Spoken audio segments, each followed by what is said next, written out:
Assalamualaikum warahmatullahi wabarakatuh dan salam sejahtera. Kami kumpulan B akan membincangkan tentang kes tadi pada subjek DCC 30103 iaitu Highway and Traffic Engineering. Sebelum kami bincang lebih dalam lagi, eloklah saya kenalkan diri saya dan rakan-rakan grup saya. Nama saya Ilyas bin Ibrahim. Nombor matrik saya 16 DKA 20F2016.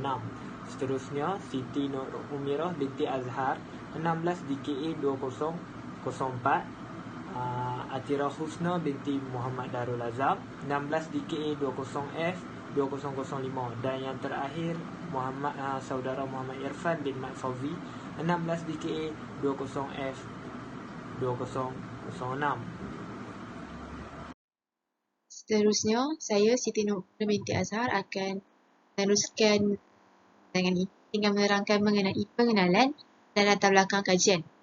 Pertama sekali, kita harus mengetahui tentang fakta kemalangan di Malaysia. Malaysia merupakan antara negara yang memiliki kadar kemalangan dan kerumitan yang paling tinggi di dunia. Statistik yang dikeluarkan oleh MIROS iaitu Institut Penyelidikan Keselamatan Malaysia antara tahun 2000 hingga 2014 menyaksikan peningkatan ketara jumlah kemalangan jalan raya iaitu dari 250,000 kepada 470,000 kes. Jumlah kematian akibat kemalangan juga bertambah iaitu lebih daripada 6,000 kes setiap tahun. Kajian yang dilakukan bertarikh Februari 2014 oleh Institut Penyelidikan Pengangkutan Universiti Michigan, Amerika Syarikat telah meletakkan Malaysia menduduki tempat ke-17 teratas dalam kadar kematian jalan raya di dunia. Kajian ini telah berdasarkan data tahun 2008 daripada Kesatuan Kesihatan Sedunia WHO yang turut melibatkan 193 negara yang lain. Mengikut Akta Pengangkutan Jalan Raya 1987, kemalangan jalan raya ditakdirkan sebagai kemalangan atau kejadian yang mana kerosakan berlaku ke atas mana-mana orang, harta, kenderaan, struktur atau haiwan dan berlaku di mana-mana jalan awam termasuklah jambatan, terowong, hentian sebelah, jalan bertingkat, jejambat, berazatul dan sebagainya. Oleh sebab itu, kita seharusnya terlebih dahulu memahami atau mengkaji punca-punca kemalangan jalan raya supaya kita kurangkan kadar kemalangan yang telah berlaku. Jadi untuk kajian kes ini, kami telah pilih tempat di mana lebuh raya utara selatan, jajaran utara, terowong menora yang terletak di Banjaran Kelenang, negeri Perak, Malaysia. Terowong sepanjang 800 meter ini merupakan sebahagian daripada lebuh raya utara selatan antara Plaza Tol Ipoh dengan Kuala Kangsar dan di kilometer 260 atau 2 kilometer di utara Plaza Tol Ipoh.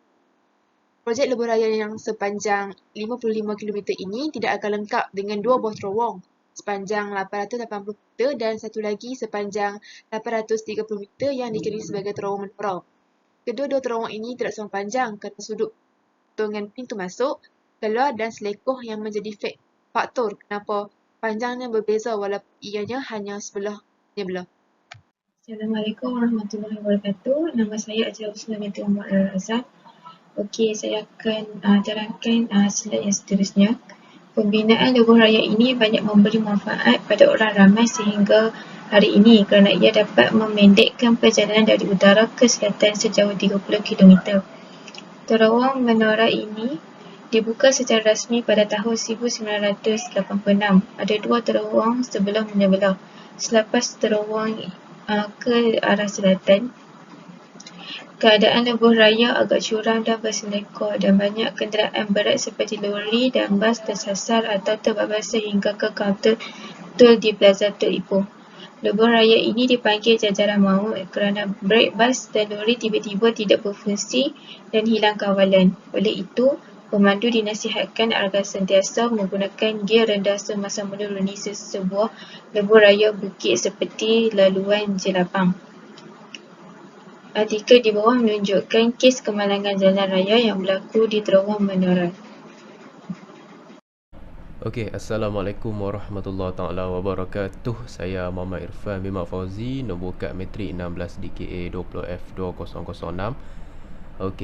Untuk bahagian yang seterusnya saya akan sambung berkenaan dengan ciri-ciri atau reka bentuk lebuh raya utara selatan jajaran utara. Okey, sebagai info, jajaran utara ni merupakan bahagian bermula daripada Bukit Kayu Hitam sehingga ke Jitra yang pada asalnya merupakan sebahagian daripada laluan persekutuan. Okey, lebuh raya ini juga mempunyai 2 terowong dan mempunyai sebanyak 65 plaza tol. Okey, di lebuh raya ini juga mempunyai terowong, dua terowong, iaitu terowong Menora sepanjang 800 meter, dan ini merupakan sebahagian daripada lebuh raya utara selatan. Okey, 2 jenis terowong, terowong Menora iaitu pada arah pergi dan balik lah. Okey,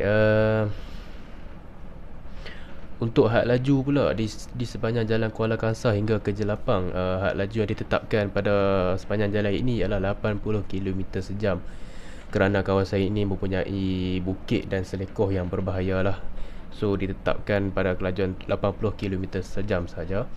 Okey, pada bahagian Jelapang sehingga ke Ipoh Selatan, laluan had laju yang telah pun ditetapkan ialah sebanyak 90 km sahaja laluan utama, manakala untuk laluan ekspres tempatan ditetapkan pada 70 km sejam sebagai pengawalan aliran trafik laluan utama dengan laluan ekspres tempatan.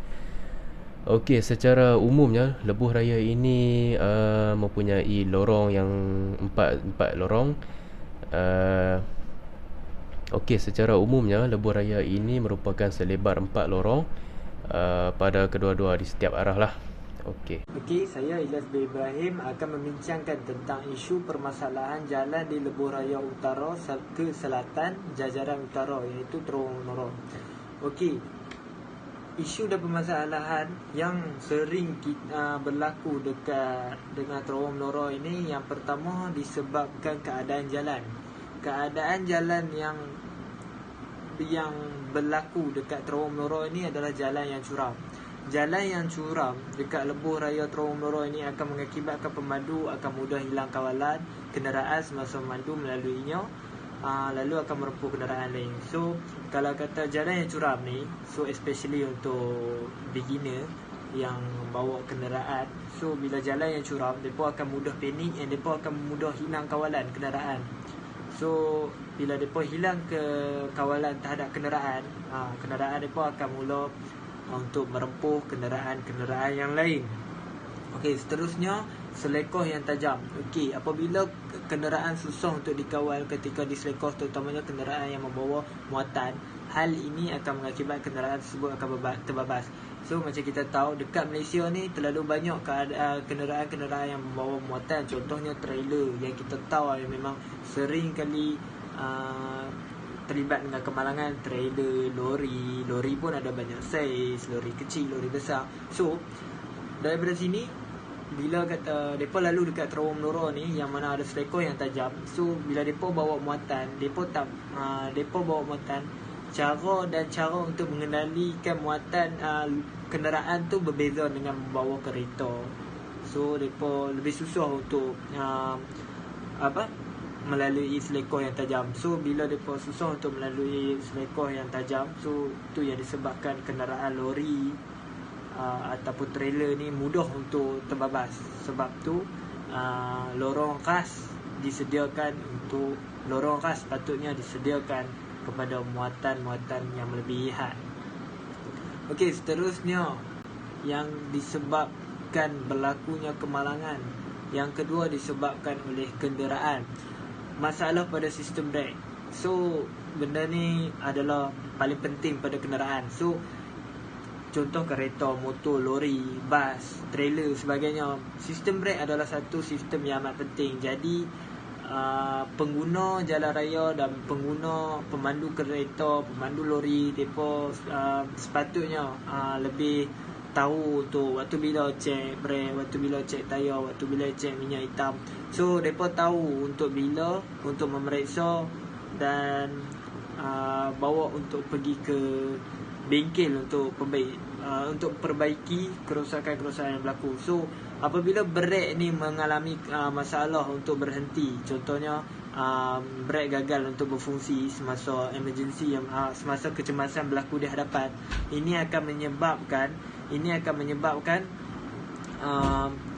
kenderaan mereka akan merempuh kenderaan lain. Contohnya sekiranya pemandu itu gagal untuk berhenti dengan secepatnya kerana brek itu gagal berfungsi dengan baik, ini akan mengakibatkan kemalangan yang dapat meragut nyawa.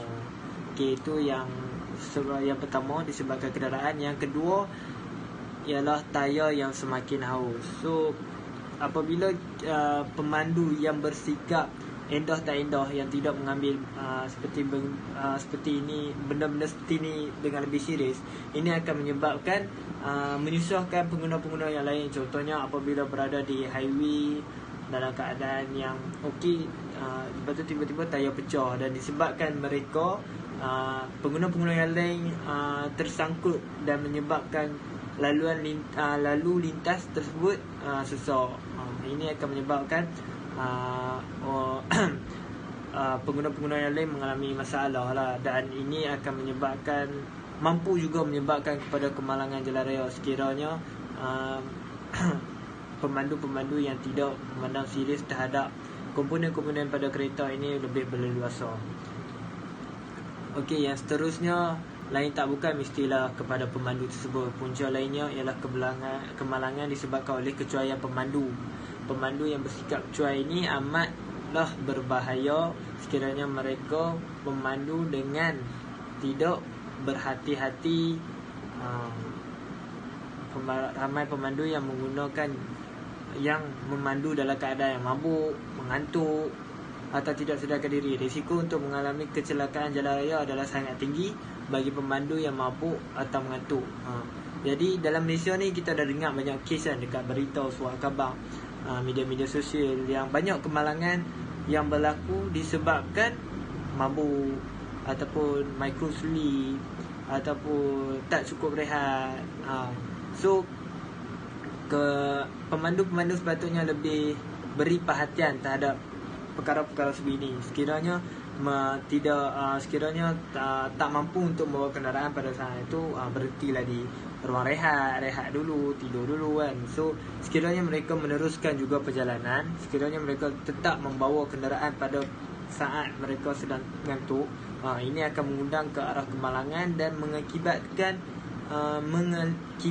terlibatnya orang lain. So mereka akan melanggar orang lain, merempuh kenderaan lain. Ini akan memberi kecelakaan yang tidak baiklah, yang mampu mengagut nyawa-nyawa orang lain. So keselamatan orang lain pun terjejas sekiranya mereka ini menganggap perkara ini tidak serius. Okay. Seterusnya adalah cadangan perbaikan yang boleh dilakukan bagi mengelakkan atau mengurangkan kadar kemalangan yang berlaku pada upaya ini. Pertama sekali adalah pemasangan cermin cembur. Objektif pemasangan cermin cembur ini adalah untuk membantu pemanduan yang lebih selamat di kalangan pengguna jalan raya yang melalui seleko. Ianya bertujuan untuk mengelak kemalangan.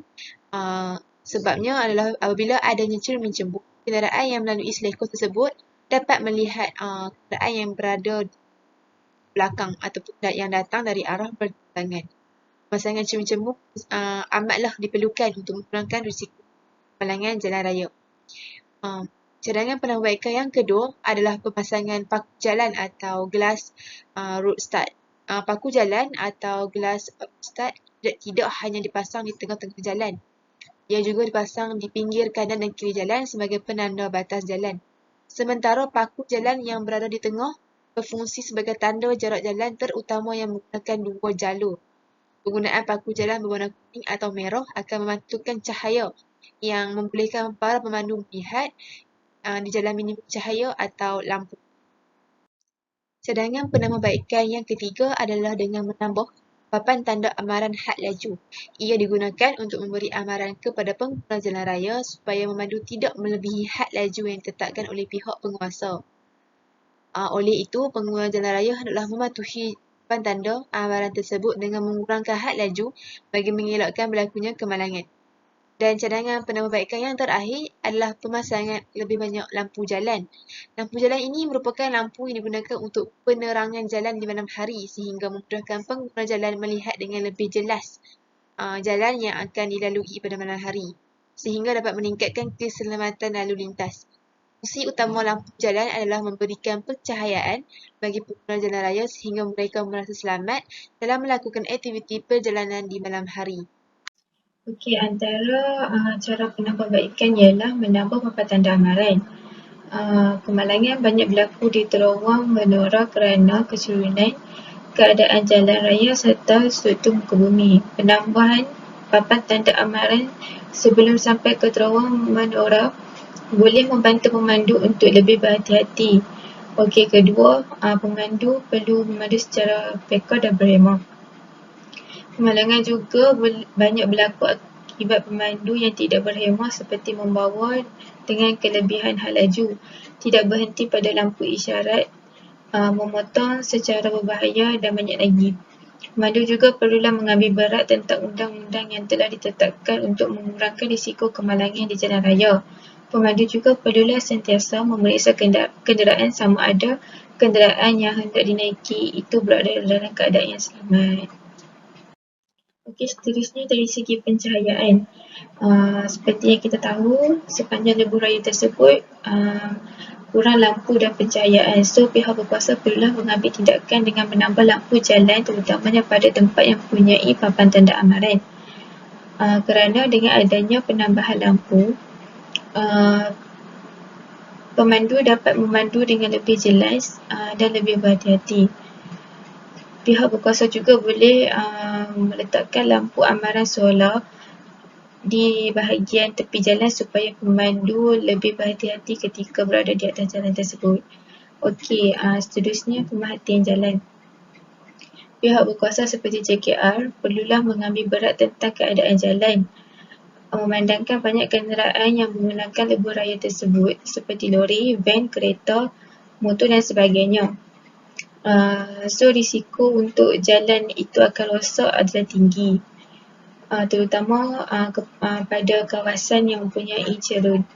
Jika pihak berkuasa mengambil ringan tentang keadaan jalan, ia boleh menyebabkan berlakunya kemalangan dan membahayakan pengguna jalan raya. Okey, kita dah tengok beberapa jenis masalah yang telah kawan-kawan saya ceritakan tadi. Di lebuh raya ini terdapat pelbagai jenis kemalangan ataupun masalah-masalah lain yang terdapat di sepanjang lebuh raya ini. Okey, jadi untuk cadangan saya bagaimana kita nak selesaikan masalahnya ialah, okey, yang poin pertama kalau anda boleh lihat di skrin ialah menambah baik sistem jalan raya seperti melebarkan jalan yang sedia ada. Okey, jalan raya yang kecil ni perlu dinaik taraf dengan menambahkan beberapa lorong untuk mengelakkan kemalangan berlaku akibat jalan yang sempit. Okey, seterusnya poin yang kedua ialah menampar jalan yang berlubang. Okey, pihak yang berwajib seperti JKR, LLM ataupun yang terlibat dengan penyelenggaraan jalan raya ni perlu sentiasa memeriksa keadaan jalan secara berkala. Jika terdapat jalan yang berlubang perlu ditampar dengan segeralah untuk mengelakkan daripada berlaku kemalangan. Okey, yang ketiga ialah menambah bilangan lampu jalan. Sesetengah lebuh raya di Malaysia ini tidak mempunyai bilangan lampu jalan yang mencukupi. Sesetengah lebuh raya itu memang ada lampu jalan tapi dihadkan pada waktu-waktu tertentu lah. Contohnya lampu jalan ini dibuka pada pukul 8 malam sehingga 10 malam je. Atas daripada 10 malam memang dah tutup. Okey, oleh itu pihak berwajib perlu menambahkan lagi lah bilangan lampu jalan yang sedia ada untuk memudahkan pemanduan di waktu malam. Okey, poin yang keempat ialah membina pembahagi jalan. Okey, pembahagi jalan ini harus dibina untuk mengurangkan lagi lah impak kemalangan yang lebih besar sekiranya terjadi lah. Jika ada kemalangan yang terjadi akibat pelanggaran dari arah tepi jalan, so pembahagi jalan ni amat penting lah untuk digunakan. Okey, yang kelima ialah memasang kon yang bercahaya pada jalan yang sedang dibaiki. Okey, kalau kita tengok kes kemalangan terjadi baru-baru ini, 5 pelajar daripada USAS yang kemalangan akibat daripada pelanggaran dengan lori. Okey, kat situ juga kita boleh tengoklah betapa pentingnya kon yang bercahaya ataupun reflektor pada kon yang kita letak untuk jalan yang sedang dibaiki lah. Okey, jalan yang sedang dibaiki ni haruslah diletakkan kon pemantul cahaya ataupun reflection bagi memudahkan pemandu melihat pada waktu malam sekiranya lorong kiri ataupun lorong kanan ditutup buat sementara. Okey, poin yang keenam, memasang banyak papan tanda amaran dan had laju. papan tanda amaran dan had laju ni dapat mengurangkan kadar kemalangan jika semua pemandu mematuhinya. Okey, yang ketujuh ialah menyediakan ruang berhenti untuk kecemasan. Sekiranya terdapat kecemasan dari segi sistem brek ataupun tayar, ruang berhenti di bahu jalan ini jugalah merupakan satu elemen yang amat penting untuk kita pada setiap lebuh raya jika dibina lah. Okey, ia dapat mengurangkan risiko kemalangan yang terjadi mungkin daripada akibat pelanggaran dari arah belakang. Mungkin ada kereta yang tak nampak bila kita berhenti tepi jalan. Cadangan untuk membaiki pulih masalah-masalah ini adalah meletakkan papan tanda seperti had laju, papan tanda selekor tajam pada jarak yang bersesuaian untuk memastikan pengguna jalan raya lebih sedia. Sekiranya contohnya kita meletakkan papan tanda pada jarak yang lebih awal sebelum melalui kawasan tersebut untuk memastikan pemandu lebih bersedia sekiranya mereka memandu dan melihat papan tanda itu, dan pastikan papan tanda itu lebih jelas untuk dilihat. Okey, yang kedua, meletakkan kamera had laju speed track untuk mengambil tindakan terhadap mereka yang melanggar peraturan yang telah ditetapkan. Jadi letakkan kamera di terowong, di lebuh raya untuk menangkap ataupun mengambil tindakan terhadap kereta-kereta yang membawa lebihan had laju yang telah ditetapkan oleh pihak berkuasa. Yang seterusnya, menyediakan ruang berhenti yang luas di bahu jalan yang menuju ke arah utara dan selatan untuk kecemasan sekiranya berlaku kerosakan atau hilang kawalan. Jadi kalau kata ada kenderaan-kenderaan yang rosak, kenderaan-kenderaan yang hilang kawalan atau kenderaan-kenderaan yang gagal untuk berhenti disebabkan kegagalan sistem brek, jadi mereka boleh gunakan ruang yang telah disediakan di bahu jalan. Jadi tidak akan mengganggu pengguna yang lain. Seterusnya, membuka jalan yang baru untuk mengurangkan kenderaan-kenderaan besar menggunakan jalur lebuh raya terowong menurut ini. Contohnya membuat lebuh raya lain yang menuju laluan yang sama, dan ini untuk mengurangkan peratus kenderaan-kenderaan yang membawa had lebih muatan melalui lorong terowong ini. Yang seterusnya, pihak penguasa harus membuat rondaan berkala untuk mengurangkan kadar kemalangan. Ya, pihak berkuasa seperti polis trafik, JPJ harus membuat memeriksa laluan mereka, mengambil tindakan pada mereka yang melanggar peraturan. Seterusnya, pihak JKR juga harus membina benteng yang kukuh di bahu jalan dan pembahagian jalan agar kenderaan tidak terbabas ke laluan yang lain. Sekiranya kereta atau lori yang mengalami hilangnya kawalan, jadi sekiranya mereka melanggar benteng yang telah dinaik tarafkan oleh pihak JKR, jadi mereka takkan terlibat ke laluan yang lain, so mereka takkan terbabas ke laluan yang lain. Itulah pihak JKR harus mengambil tindakan untuk lebih mengukuhkan benteng-benteng yang ada di lebuh raya ini. Akhir sekali adalah kesimpulan yang boleh dibuat daripada hasil kajian ini. Hasil kajian yang telah dilakukan di lebuh raya utara selatan, jajaran utara terowong menara ini, kemalangan maut jalan ini berpunca daripada pelbagai faktor. Secara intihannya, saya mendapati bahawa kes kemalangan yang berlaku adalah disebabkan kecuaian pemandu itu sendiri. Kadar kemalangan di negara kita ni begitu menakutkan kerana mengakibatkan kecederaan serta menyebabkan banyak nyawa yang terkorban. Hal ini secara tidak langsung telah menyumbang kepada kejatuhan ekonomi negara, memandangkan pihak kerajaan terpaksa menghabiskan berjuta-juta ringgit untuk membaik infrastruktur jalan. Usaha yang berani harus dilaksanakan oleh penguasa dan pengguna jalan raya untuk menghalang masalah ini daripada menular. Oleh itu, semua masyarakat haruslah beringat dan jangan jadikan lebuh raya sebagai pusara, kerana nyawa manusia merupakan satu anugerah yang perlu dihargai. Oleh hal yang demikian, pelbagai pihak haruslah berganding bahu dalam mencari ikhtiar supaya kadar kemalangan maut jalan raya di Malaysia dapat dikurangkan. Kita harus sedar bahawa nilai nyawa manusia begitu berharga. Pandu cermat, jiwa selamat. Okey, kesimpulan yang dapat dibuat berdasarkan kajian ini ialah saya dapat mempelajari tentang pelbagai jenis kemalangan yang boleh berlaku dalam satu masa atau sesuatu kawasan jika kita tidak berhati-hati ketika memandu atau tidak mematuhi undang-undang jalan raya. Kemalangan tidak hanya berlaku atas kecuaian pemandu. Ia boleh dikaitkan dengan keadaan jalan dan juga keadaan kenderaan yang dipandu. Pemanduan secara berhemah amatlah digalakkan untuk keselamatan pemandu dan pengguna jalan raya. Okey, baik, sebagai kesimpulannya, selepas saya dan ahli kumpulan saya membuat kajian kes berkenaan dengan kilometer 245.2 Lebuh Raya Utara Selatan berdekatan terowong menara ini juga, saya dapat mempelajari beberapa ataupun pelbagai isu kemalangan jalan raya yang sering terjadi di sini.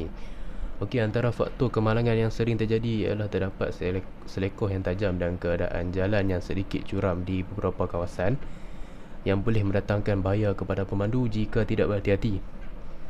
Oleh itu, pihak yang berwajib seperti Jabatan Kerja Raya JKR dan Lembaga Lebuh Raya Malaysia LLM perlu mengambil serius terhadap perkara ini bagi mengurangkan risiko kemalangan jalan raya daripada terus berlaku. Okey, selain itu, kami juga mendapati bahawa segelintir masyarakat tidak mengambil peduli tentang amarah had laju yang telah ditetapkan di sepanjang lebuh raya ini dan akan mengakibatkan kemalangan berlaku. Jadi, sebagai penyelesaiannya, pihak berkuasa harus memberikan hukuman dan dalam berbentuk saman kepada mereka yang enggan mematuhi peraturan jalan raya seperti memandu melebihi had laju, yang merupakan sebagai satu pengajaran untuk pada masa yang akan datang. Okey, pada akhir sekali, kita mestilah memandu dengan berhemah untuk mengelakkan daripada kemalangan yang buruk terjadi. Okey, objektif untuk kajian kes ini telah pun dapat dicapai. Sekian, terima kasih. Selepas daripada kajian kes ini, saya dan rakan-rakan ahli kumpulan saya telah mendapati pelbagai isu dan faktor yang boleh kita kaitkan disebabkan oleh kemalangan jalan raya ini. Antara sebabnya adalah jalan yang curam, selekoh yang tajam, amat berbahaya kepada pengguna jalan raya itu. Hal ini pihak yang terlibat seperti pihak JKR dan lain-lain harus mengambil serius di kawasan ini untuk mengurangkan kadar kemalangan dari terus meningkat di dalam negara kita. Sikap yang tidak mengambil berat telah menjadi norma terhadap kebanyakan pengguna jalan raya yang hanya mementingkan diri sendiri. Pihak polis diraja PDRM harus meletakkan hukuman yang lebih berat dan setimpal terhadap mereka-mereka yang sering melanggar peraturan jalan raya yang telah ditetapkan. Hal ini bukan apa, hal ini adalah untuk memberi mereka pengajaran atau memberi mereka pengajaran supaya mereka tidak mengulangi kesilapan tersebut. Jadi hal ini untuk mengurangkan kadar kemalangan serta iktibar kepada mereka agar lebih berhati-hati ketika memandu. Jadi sekiranya pihak berkuasa dan pihak-pihak yang terlibat dengan kemalangan-kemalangan ini dan berkaitan dengan lebuh raya ini haruslah memandang lebih serius terhadap kes-kes begini untuk mengurangkan kes kemalangan dan kes-kes kematian disebabkan kenderaan ini. Jadikanlah ini sebagai pengajaran. So, bye-bye.